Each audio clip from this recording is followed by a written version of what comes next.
She said we're gonna go ahead and get started here in just a moment. But welcome.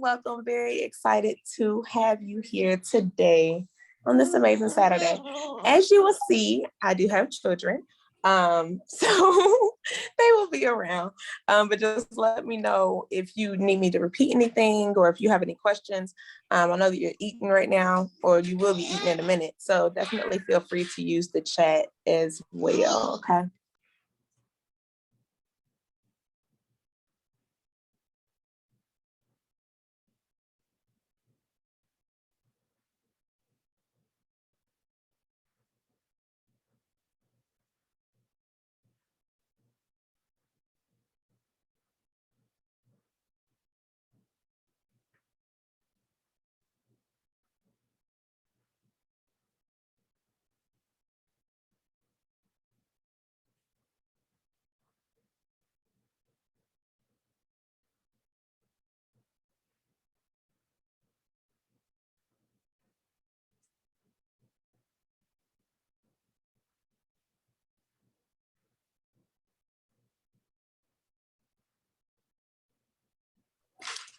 Okay.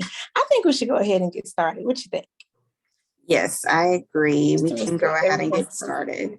I wanted to first kind of do a little bit of an introduction. I know that for those who kind of know me on social media, you've kind of seen a little bit of my content, but just wanted to formally introduce myself. My name is Destiny Harris, and I am currently based in Orlando, Florida. I am a lifestyle blogger. I'm also a graduate student at the University of Central Florida, working on my master's in nonprofit management. I am a Florida Atlantic University alumni, and I really just enjoy everything pertaining to writing, pertaining to health and wellness and your well-being. I think that there's a lot of aspects of your well-being that's not just physical, but also mental, spiritual, emotional, and looking at all aspects of your life, including your financial wellness, is really important. And that's why I think that it's important that we can have these discussions. And with Educated Black Queen is my podcast and also my blog that I started in 2020. I really wanted to create a space where African American women in particular could come together and kind of share ideas and also talk about things that are going on in society and in our culture as a whole, and just have a space where we can educate, uplift, and empower one another. So I'm really happy and excited to be doing this workshop today. I'm excited to have you here today, and excited to just learn as much as I can from Morgan. And I'm going to let Morgan also introduce herself as well. All right. Well, thank you so much, Destiny, first of all, for even having me here. I greatly appreciate it. My name is Morgan Cleveland. I am a mom of two. I'm also an entrepreneur as well, and also a licensed massage therapist. My entire life, I've always just had a passion for really helping people in any way that I can. And I've always loved to learn. Like, that's necessary. I feel like you can never know too much stuff. So with that being the case, that's how I kind of how I ended up in financial education. I didn't really want to go into the first one, but I feel like it kind of leads into it because it is a part of who I am now. But because I've always loved helping people, and coming from my family, I didn't come from a wealthy family. I didn't come from a family that, like, we sat down at the dinner table and talked about money, because we never did. Like, I knew people went to work, but I'm like, where is the money going? Because we kind of still live in the hood. Like, what's really going on? You know what I mean? So I wanted to make sure that I had a different reality for my kids. I didn't know exactly how that was going to be possible, but I knew that that was my goal. Like, I didn't know how it was going to happen, but I knew it was my goal. So when COVID actually hit last year, as I said, I was a massage therapist. And when COVID hit last year, of course, I was laid off because I'm not certified in Reiki. So you kind of can't do a massage from 6-7 feet away. You know what I mean? Um, so a friend actually called me and he was like, hey, we went to school together. I found out about this program that can, help you with your financing, and you can make some money from home since you're at the house with the kids anyway. I took a look at it and I was like, this is incredible. Like, this is exactly what I was looking for, because not only did it teach about money and how it actually worked, but it also gave me a actual plan to be able to say, okay, I knew I always wanted different financially for my children, but now I actually have a way to be able to get there. Not only do I know what to do, but I know how to do it. You know what I mean? All those things were there. So it's really something that I've fallen in love with. And again, I can help so many people with this, because this country, even though this is the richest country in the world, or one of the richest countries in the world, we have so many people that are just living in poverty, and just this whole cycle, because we don't have the right information. So I feel like it's only right, once you get some information that can not only help you, but help other people as well, that you share it. So that's what I do. And that's about me. Thank you so much again for having me. But yeah, that was the answer to the first question, well, half of it. Yes, yes. Thank you so much for sharing your story. And I think it's just so important to highlight that, you can always learn more at any age. It doesn't matter, what you've gone through, or what kind of adversity you faced. I think that it's really a powerful moment when you can take that and use those tools and resources to your advantage, and know that, nothing can really hold you back except yourself. So I think it's great that you took that initiative upon yourself to learn more about financial literacy, not just for you, but for your son, and for, your family before you that didn't really have that same background. And I think that I can also attest to that. With finances, it's not something that we've necessarily talked about in my family as well, growing up, particularly. And, we were still pretty well off. But the times there was struggles, because I was raised by a single mom.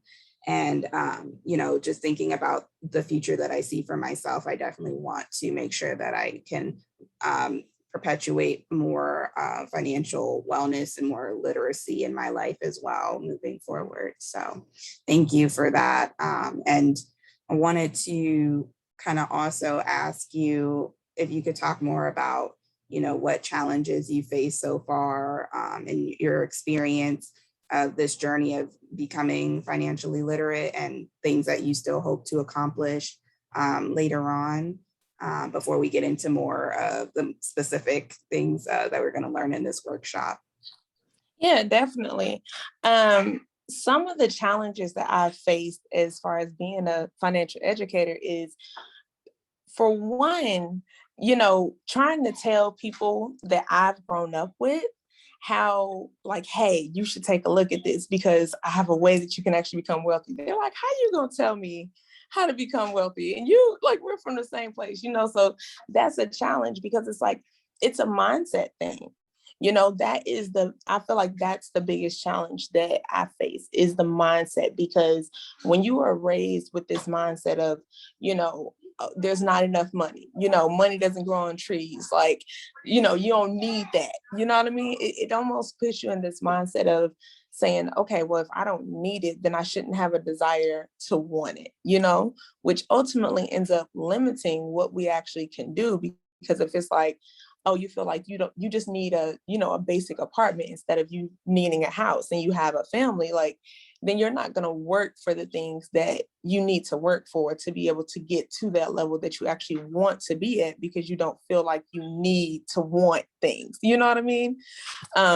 So that's definitely been a challenge. Another challenge also is, because I do this, full time, and my kids have been out of daycare since January of 2021, because of the whole COVID thing and everything. Their daycare shut down. So one of the teachers actually passed away. And then when I got ready to send them back, they didn't have a spot. And the way that daycare works in Ohio is, you have to have a job to have daycare, but you have to have daycare in order to go get a job outside of the home. So it's been a real life, like, adjustment, you know what I mean? Learning how to work from home, and also how to, have my kids 24/7. And then another thing too is just me knowing that I can actually go for it. It goes back to those limiting beliefs. It's like, you can always say that you want success, but sometimes when you actually see that it's possible, you get scared of it because you're like, wait a minute, this is not comfortable. You know what I mean? You're like, wait a minute, I just stepped out of my box a little bit.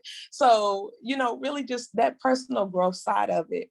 And the personal growth hasn't been challenging, but I don't know. I came up with this saying a few months ago, and it's like, when you ask for growth, you're also asking for challenges, because as you improve, there's going to be new things that are going to come along. Like, life is always going to happen. So, and those aren't even, I guess, specifically challenges of being a financial educator. But one thing I've learned is that when you have your own business, you are like, as you get better, your business will improve as well, and that's really the way that it works. Like, you have to become a better person in order to have a better business. My mentor always says the person that makes $10,000 a year is not the same person that makes $10,000 a month. Physically, yeah, you're the same person, but mentally, there's a lot of things that you have to, learn and grow and shift from. Like, you have to unlearn to relearn a lot of times. So that's been one of my challenges, being brutally honest. But it's a good thing, because it's like, over this last year, I see the growth in myself already. So challenges they just force you to find new solutions. They're not anything that's terrible, because it's not going to stop you. It just forces you to grow in different ways and look at things and, in a different way. So those are some of the challenges that I faced that I've already defeated, because we get through all that. Just real life stuff. Like, we're real people. Like, when you become a business owner, financial educator, or whatever you do, you don't suddenly become this, miraculous person that doesn't have life to deal with anymore. So you're still a person. So those are some of the challenges that I faced. Some of the things that I want to do in the future are, one, start a YouTube channel, because I really like to talk.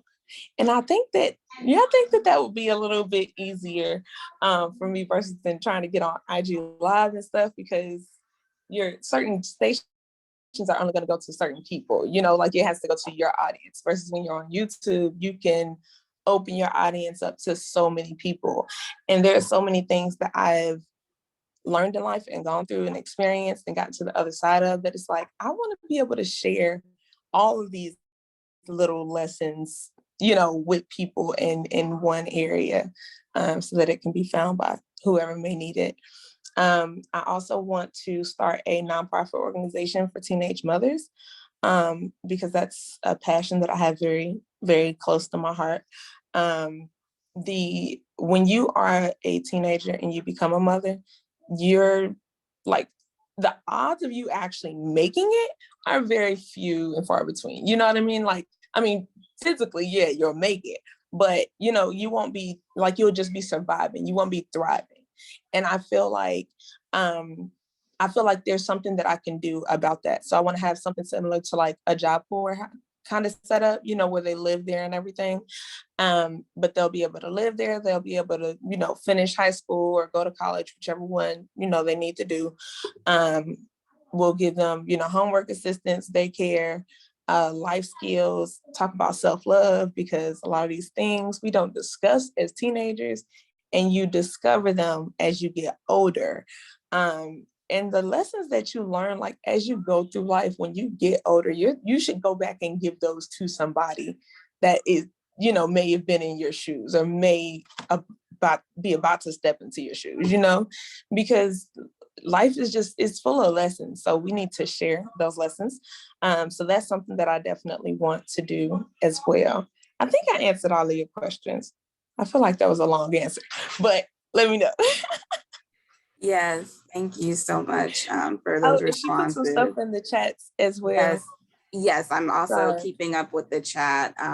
Yeah, because definitely growth, it can be scary for sure. But we want to continue to encourage everyone to remember that, like you said, we want us to thrive and not just focus on surviving. And sometimes you have to kind of get out of your comfort zone or do things that are a little unfamiliar to you. And also, take that time to maybe relearn some things that you thought you might have known before, to really expand your horizons and to make the most out of your life and get the most benefits for sure. So yeah, thank you for sharing those responses again. I definitely, that gives me more perspective to some things I'm hearing for the first time. So again, it's just really great that you've been able to make those strides in your life. And yeah, we might have to do something together in the future with nonprofit, because I'm in the nonprofit realm as well. So that's, yeah, I'm thinking about maybe starting one. Definitely want to focus on education more. So that would be really, really great to see if we can do some more work with that in the future. Yes, definitely. I'm excited. Look, I mean, I will not be able to do it by myself. I'm not even going to try to do it by myself. So as I'm going through, each little journey in life, I'm, meeting more people that I can actually collaborate with in the future on other projects. So, yeah, we will definitely speak about that for sure. And I'll need some speakers. So, hey, welcome to the team. Welcome to the team before there's a business to be a team for. Yes. I definitely get into that. And in whichever way I can help, I'm here to help. So I always try to emphasize that. So yeah, now I kind of want to dive in more to a few different things. First, talking about your credit scores, because I know that's really important to understand what a credit score is, how it works, why it's important to maintain and increase your credit score. And then also later on kind of get into interest rates and defining that and what that looks like. And then also talking about, we're going to get into an activity about how to invest in yourself. So just to give you an overview of what the rest of today is going to look like. So we can go through that. And then lastly, we're going to talk about passive income and what that looks like, how to create it. And then we're going to open the floor to any questions. So feel free if you have any questions as we go through this to keep commenting in the chat box, and we'll get all that answered towards the end of the workshop. But yeah, we love that you're interacting with us. Thank you so much for your time. So yeah, gonna let Morgan take over that aspect of it, talking about credit scores first, because I did not learn about credit scores until I think I was like, 18, 19, I kind of was heard of it, kind of knew what it was. I didn't really pay attention to it. So if you could kind of explain that and why it's important, that would be great. Sure. So first she asked the question, can I define financial literacy? So financial literacy basically means that you know how to handle money, or that you know how money works. So anytime that you say like when we were young, I don't know if y'all heard this when y'all were younger, but people will say like, oh, he's illiterate or whatever. And that means that they can't read, that they don't know how to read. So when we put that with financial, it just means that you don't know, how money works. And it's not our fault. So understand, like, don't feel like, oh my God, I don't know none of this stuff, because a year and a half ago, I didn't know any of this stuff either. I didn't make any of this stuff up. I learned this stuff from people that actually used it, from people that know not just how money works, but they've already become, millionaires, multimillionaires based on them using the information. And now they've come back and shared it with other people. So I just come back and share it with other people as well as I'm on the journey. But in school, we're not taught how money works. Like, we're taught how to pay somebody something. Like Destiny said, she wasn't taught about what a credit score is until she was 18, 19, so it's like you're already in college when you start finding out like, oh wait, maybe I shouldn't have got that credit card, or okay, they gave me $1,000, but maybe I should only use two. You know what I mean? Like instead you run the whole thing up because you don't understand how these different things work. So that's why financial literacy itself is so important, because there's so many different aspects to money. It's so much more than just, okay, you told me that my total was $578 and I gave you $6, so you owe me, 22 cents. It's a lot more than just that. And these are really like wealth secrets, because we aren't taught it in school. These are things that wealthy people teach their kids about when they're like my kids' age. But as typical, regular Americans, I think it's only maybe 10 to 15% of the schools that even require a financial course of any kind, in order for you to graduate. So that's what financial literacy is. I hope I answered that question well for you. Let me know if you have any other questions as well. And then Destiny asks, why is credit important? So first, credit is important because it determines so much. Your credit score is going to determine what your interest rate is. So let's say if you go out here and you are like, okay, I need a credit card. I want to be able to go out and ball out and do things that I want to do when I want to do them, just, using somebody else's money. OPM is another wealth principle. But your credit score, let's say if you have a good credit score, now your credit score ranges from 300 all the way up to 850. So it can be anywhere in there. When you start using your credit and you're not, let's say if you don't pay a bill on time, or if you owe somebody and you never paid them, that whole thing. Or if you kept, trying for different credit cards, those kind of things are what can affect your credit score. But let's say if you're going to get a credit card and you have a good credit score, good credit is considered like 750 plus. So when you have good credit, you can get like 0 to maybe 1% interest rate, on a credit card. Versus if you have a terrible credit score, like 400s, 500s, even low 600s, you're going to be looking at 20 to 24% interest rate. So what that means is, let's say if you had $100 on this card and you have good credit, you spent $100 and your interest rate is 1%, you're going to have to owe them $101 when you spend that $100. Versus if you have bad credit and you spend that same $100 on that same credit card, but you have a 24% interest rate, now you owe them $124. So you're actually spending more when you have a low credit score, because then it's a high interest rate. Because the bank looks at you as like, oh, they're a risk, because they may or may not pay us. So your credit determines your payback worthiness. I'm not gonna wash this off. Yeah, I was gonna say too, Right. that, yeah, no, you're good. I was gonna add to that, because I definitely noticed kind of that, and no one ever really explained it to me in that sense, but I noticed like the higher, your interest rate is, and like the more you're gonna owe back if you're not already at that credit score level that you want to be. And, I think there are a lot of misconceptions about that as well. And like people think that like to a degree, sometimes they may assume that you can kind of use your card at leisure as a credit card. Especially when you're younger, you're just like, okay, I'm just going to use this. But it does kind of come back to you at some point, and you have to make sure that you are responsible with those funds as well, just like anything else. And I think that's why, I definitely have tried to monitor my credit more often now. But yeah, if you could also kind of, I think you're going to touch on some ways that you can increase your credit score as well, and just kind of keep managing that. Gotcha. Sure. So when you were just speaking about interest, it actually brought a quote back to my mind that my mentor always says, and I love it.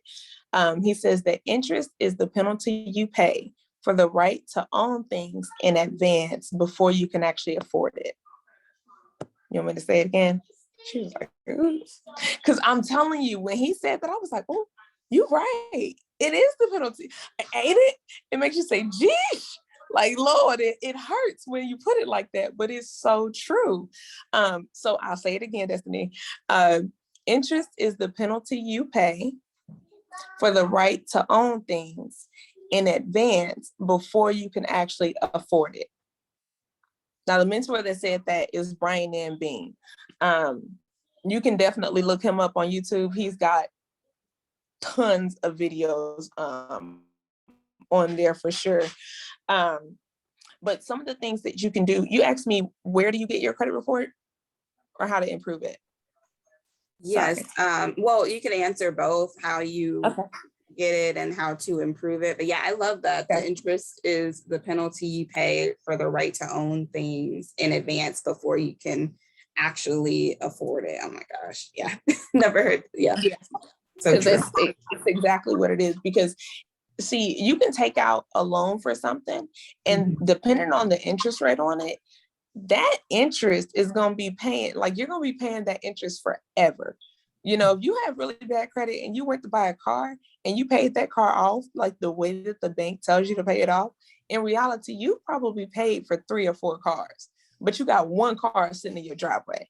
The bank has the money for the other 3 cars in the interest, you know? So like, it's so important that we pay attention to our credit score. It determines so much more than we realize. It also determines like your car insurance. When your credit score goes up, your car insurance actually goes down, which is nuts.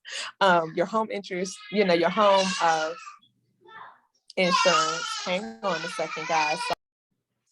Yeah, I was gonna say, the home definitely it affects, like when you're looking for a house, if you're looking for a car, anything like that, if you're trying to start a business, all of those things, the bank looks at your credit score as one of the main things to determine those, and those factors really impact like what you're able to do long term. So definitely looking at that is really important.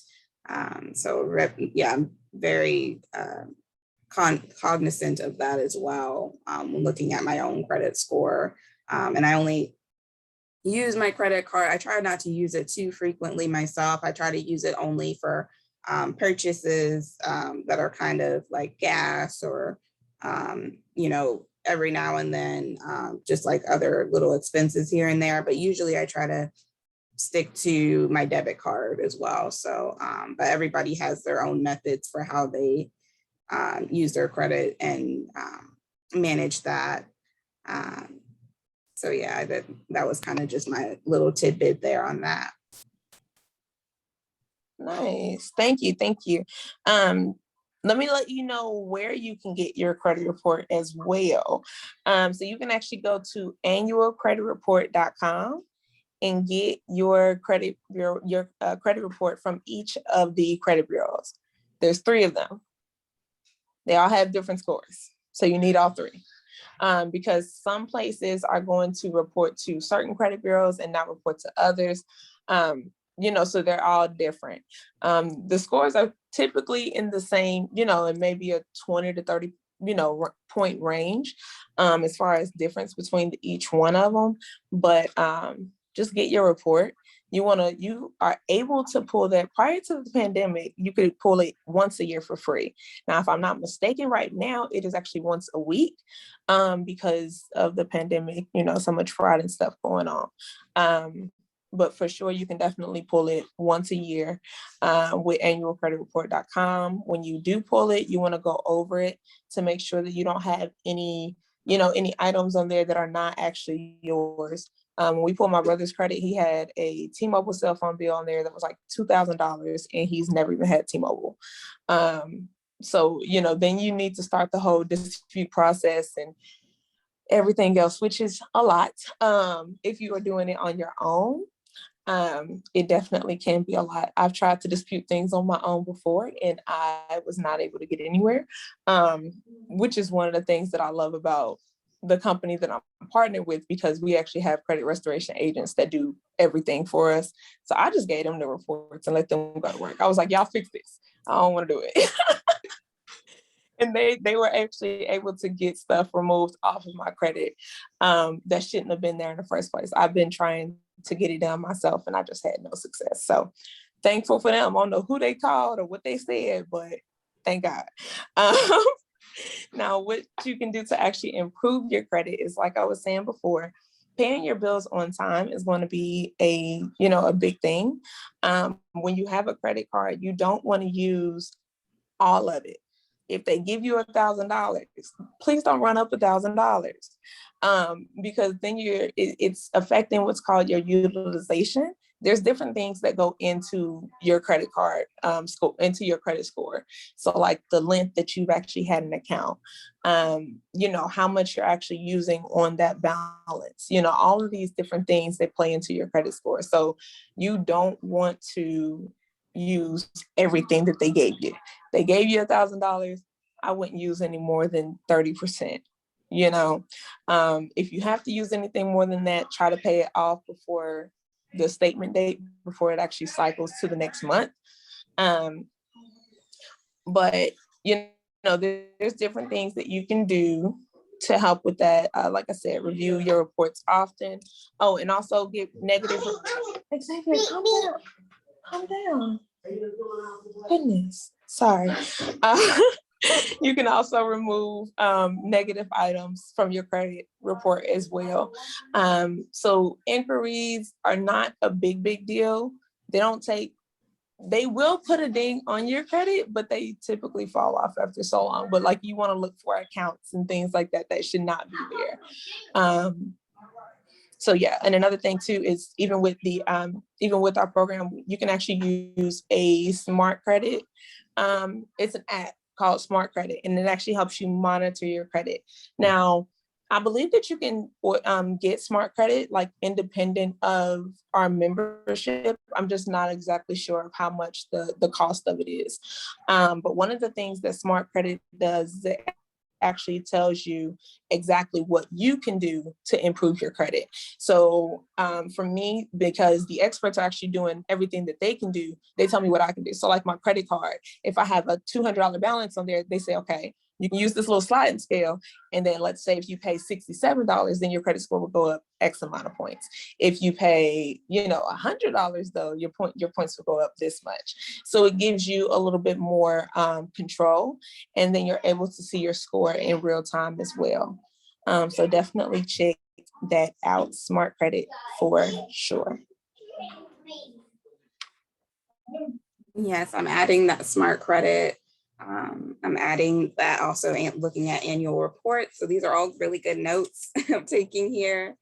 And so I hope everyone's taking notes. And I think you kind of touched on interest rate a little bit, why that's important as well. So I think just because we're a little bit behind schedule, we can maybe get into the activity next. And then if there's any more questions. I'm like, this is perfect. Yeah. Yep. And then look, then we got 3 people, so it works very well. Yeah. Noelani, did I say your name right? Let's see. Maybe. Because this part I wanted to, I wanted to be a little bit interactive, but if she's eating or, still not able to come on, then that's fine. Okay. Yeah, I think we might have to give her a moment to see here if you can turn your camera on if you're listening when you get a second. But yeah, even if she can just speak in, she doesn't have to necessarily have the camera part on. Yeah, as long as she can just speak, because I want to make sure that she's going along with this, because it's a couple of different numbers that go along with this part, to make sure that she's following along. Okay. All right. Well, maybe not then. Oh, she might have had an issue. We'll see if she'll. Well, if she comes back, then we'll do it. Okay. Yeah, we'll take that. I think it was pretty good so far. Yeah, I did want to ask you about so like looking at interest rates. I think, like, I don't know if you mentioned earlier, kind of just ways to make sure, because you want to keep them kind of low, correct? Yeah, you want to keep your interest rate low. When it comes to like you paying other people, you want it to be low. When it comes to like a savings account or something, though, you want your interest rates to be high because then that's your returns. Okay. That's when you're making money off of it. But when you owe the bill, you want your interest rate low. Okay. When somebody's paying you, though, you want it high. Yeah. Yeah, because I remember, like, I don't know, I used to watch shows sometimes and they'd be like, well, I'm adding this percentage to what like they're like, oh, I owe you this much at first. And then as time goes on, if they owe them more money, they're like, I'm going to add to this. So I always think of that. Exactly. Exactly. All right.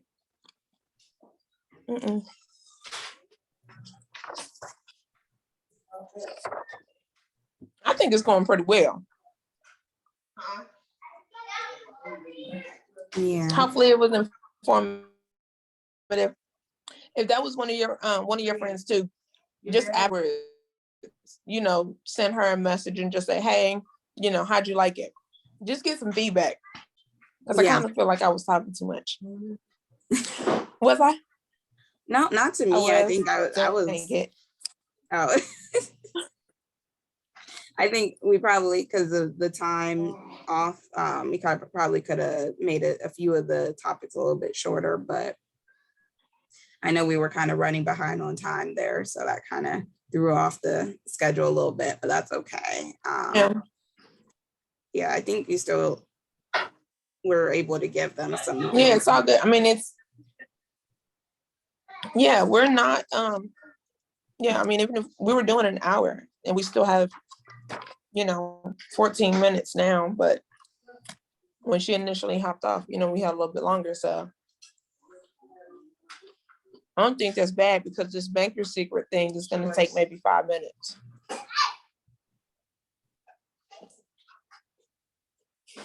Okay.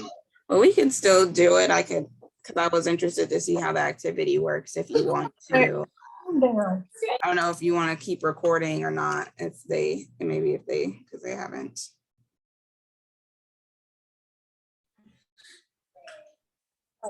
Okay, I'm just recording this part of it so we can, if you want to repeat that one more time. I got you, no problem. All right, so the banker secret is all about the rule of 72. The rule of 72 tells you how long it's going to take for your investment to be able to double. So what you would do is you would take whatever that number is, divide 72 into it, and then that tells you how long it takes for your investment to double.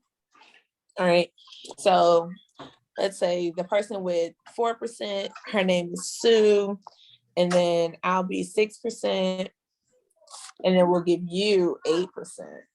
You'll be in the last column. So this is what your column should look like. Okay. Basically, okay. That way you know who everybody is and what they got.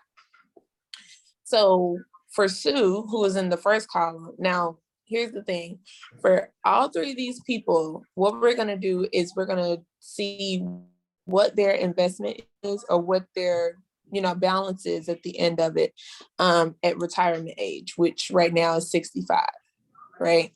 So everybody started investing at age 29, and they all started investing with $10,000. So they all started at the same age and started with the same amount. The only difference is the interest rate. And we're going through 65. Okay. All right. So at 4% return, that goes into 72 18 times. So that means that it takes 18 years for Sue's investment to double. Can we get that back with our You can't write it. Okay, so with that being the case, Sue starts out at 29, $10,000, right? Okay, so Mommy's working with me. I'm sorry. Give me just a second, okay? And you're calling outside. Goodness. All right, so Sue started out with the same $10,000 as everybody else. She has a 4% return. So it takes 18 years for her investment to double, right? Okay. So she starts out at 29. She's got $10,000. Mm-hmm. 18 years later is when her investment doubles. She's 47. Now she's got 20,000. And then another 18 years on top of that will put her right at 65. And at that point, she has $40,000. Okay. You see how I did that? Mm-hmm. Okay. I never want to lose nobody. I'm making sure. All right. So for Sue, her money only doubled twice, basically. You know, the 10,000 to 20,000, then 20,000 to 40,000. Can you survive off $40,000 at 65 if you are not going back to work anymore? Like, this is your investment account for retirement. So that's all Sue has is 40,000. She going back to work ASAP. As soon as she retires, she's going right back. Now, in the middle is me. All right, I get a 6% return, which is better than Sue's 4%. We're gonna see how much that takes me. So 72 divided by 6 is 12. So my money doubles every 12 years. So my money will double a few more times than Sue, but we're gonna see how good I end up. All right, so same thing. I start off with $10,000. 12 years later, I'm 41. That's when I have 20,000. 12 years after that, I will be 53. Then I'll have 40,000. And now I'm 65 and I have 80,000.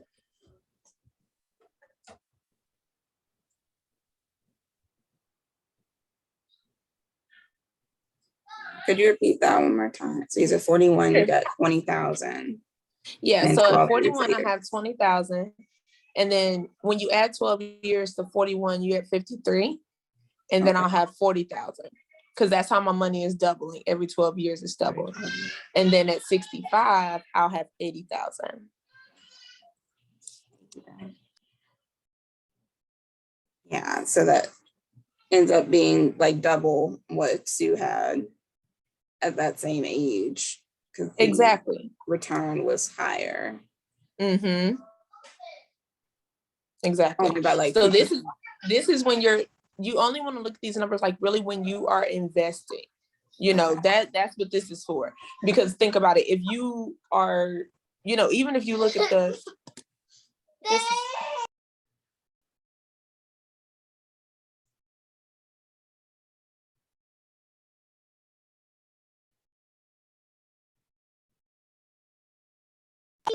stop the recording, I'll be right back. Okay.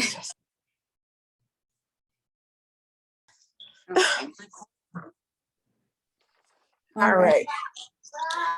So we've already looked at how long it would take for Sue's money to double and for my money to double with the 4% and 6% interest or return rates. Mm-hmm. Now, you got 8% return. So you're doing real good. So your money doubles every 9 years. Okay. Which is sooner than mine, sooner than Sue's, because you have an 8% return, 8% return. So 72 goes into, 8 goes into 72 9 times. So every 9 years, your money is doubling. So with that being the case, at 29, you start out $1,000, just like everybody else. But then your money is going to be, by the time you turn 38, you'll have $20,000. When you turn 47, because that's another 9 years, you'll have $40,000. Mm-hmm. Then at 56, you'll have 80,000.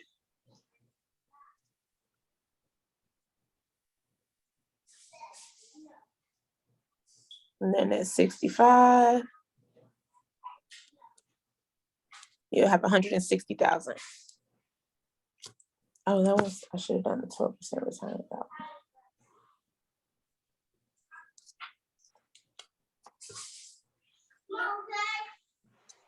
So you see how just the difference, even though it's just the 2% interest rate, 2% difference between each one, the difference is at the end. is that return. Because if you are getting 8% return, when you're 65, you got 160,000. Yeah. You know, versus Sue, who only has 40,000. Mm-hmm.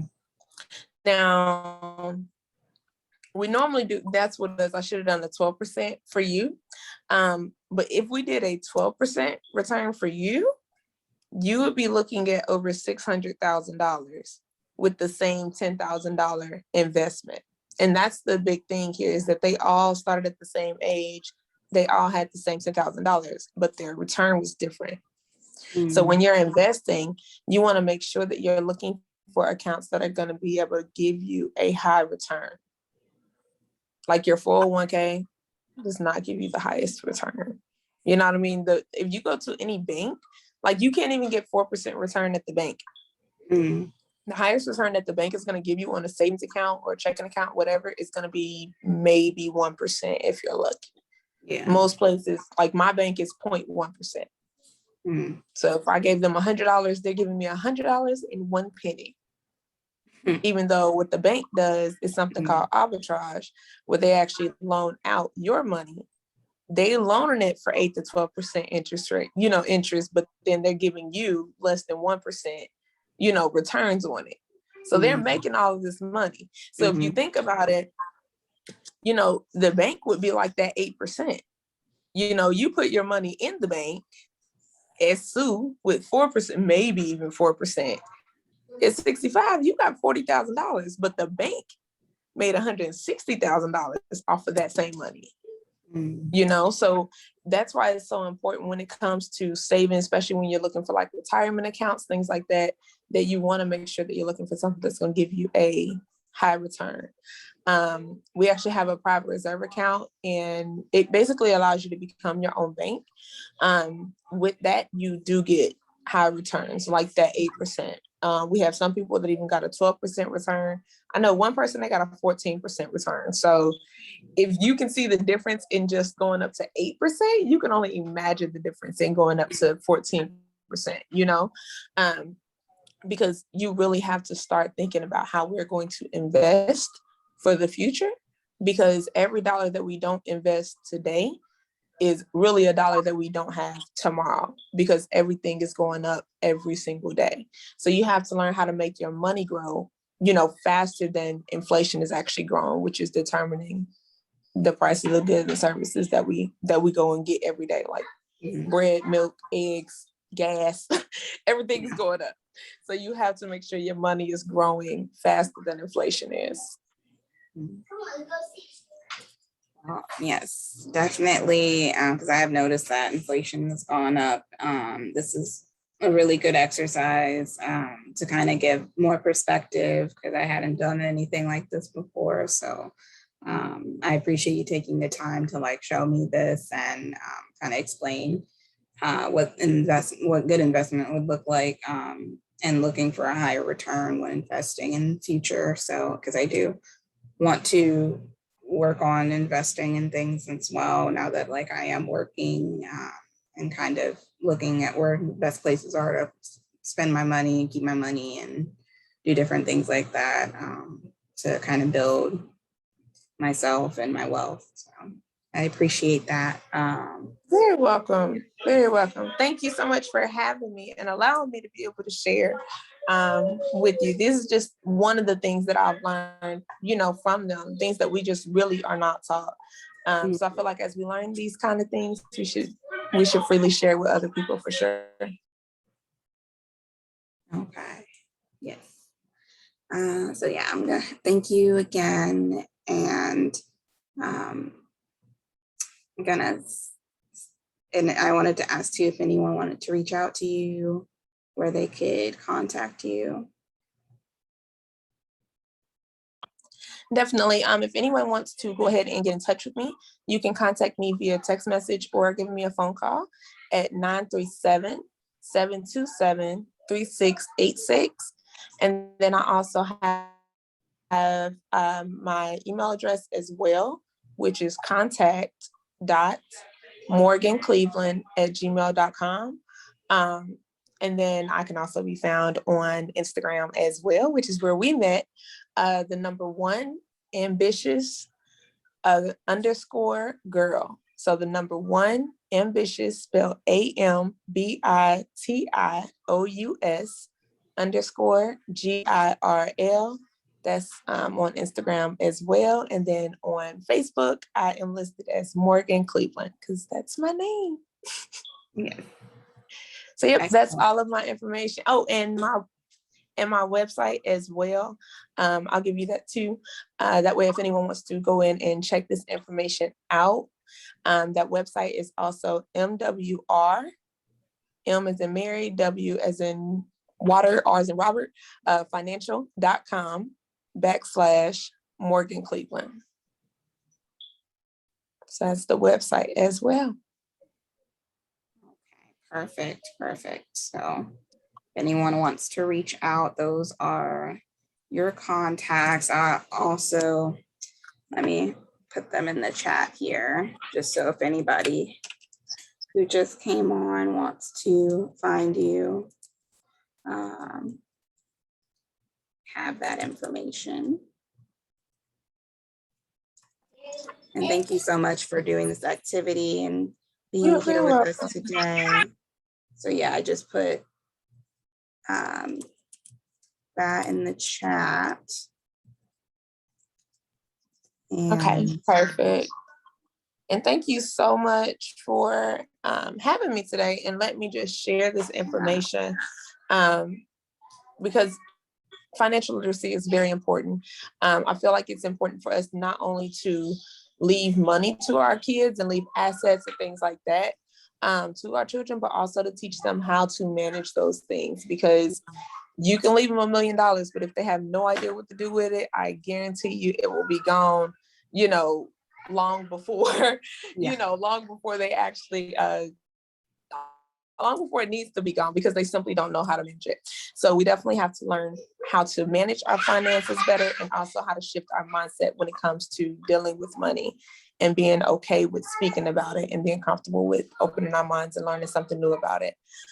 So if anyone wants to reach out to me or get the come and actually learn with me from the same experts that I'm learning from, you're more than welcome to. Feel free to send me a text message or give me a phone call, and I will definitely get you connected for our next wealth overview, because we do those on a regular basis, as we are always informing people and educating people, because really empowerment starts with education. So we have to know it first to be able to use it and make a difference ultimately. Absolutely. It definitely starts with education.